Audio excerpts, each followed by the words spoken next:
پارتی کۆماریەکان هەروەها بە GOP کە کورتکراوەی گراند ئۆڵد پارتیە ناو دەبرێتواتە پارتی مێژووی مەزن یەکێکە لە پارتە سیاسی سەرەکیەکانی ویلایەتە یەکگرتووەکانی ئەمریکا و بەرهەڵسکاری پارتە سەرەکیەکی تری ئەمریکایە کە پارتی دموکراتەکانە. پارتی کۆماریەکان لە ساڵی 1954 زیانی و لەسەردەستی بەرهەڵسکارانی یاسای کانساس نبراسکا دامەزرا. یاساکە ڕێگەی دەدا بە بڵاوبوونەوەی کۆیلاتی لە سەرانسەری وڵاتدا. پارتەکە پشتیوانی فەلسەفەی سیاسی لیبرالی کلاسیکی و چاکسازی ئابووری دەکرد و دژی بڵاوبوونەوەی کۆیلاتی لە وڵاتە وەستایەوە.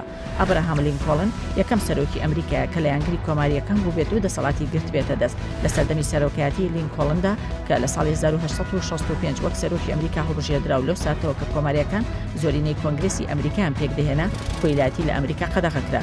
لە ساڵی 1912 بەدواوە سیاسەتی پارتەکە گۆڕانکاریەکی ئایدۆلۆژی بەرەو ڕاستڕەوی بەخۆبینی و لە دوای پەسەندکردنی یاسای مافی شارستانی لە ساڵی 1964 بنەمای سەرەکی پارتەکە بە تەواوەتی گۆڕانکاری بەسەرداهات. ئایدۆلۆژیای پارتی کۆماریەکان خاوەندارەتی ئاڕاستەی محافزکارەکانی ئەمریکی دەکات کە ئەویش خۆی دەبینێتەوە لە پشتیوانیکردنی سیاسەتی ئابووری محافزکارانە و بنەما کۆمەڵایەتی محافزکاران دەکات.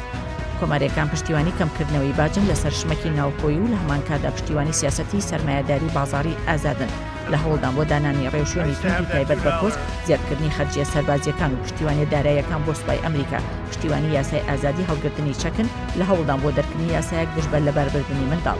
تا ئێستا لە مێژووی ئەمریکادا 19 سەرۆکی کۆماری وەک سەرۆکی ویلایەتە یەکگرتووەکانی ئەمریکا هەڵبژێردراون بەمەش زۆرترین سەرۆکەکانی ئەمریکا سەر بە پارتی کۆماریەکان بوون لە دیارترینیان ئەبراهام لینکۆڵن، دوایت ئایزنهاوەر، ڕیچارد نیکسۆن، ڕۆناڵد ڕیگن، جۆرج بوشی باوک، جۆرج بوشی کوڕ، دۆناڵد ترامپ.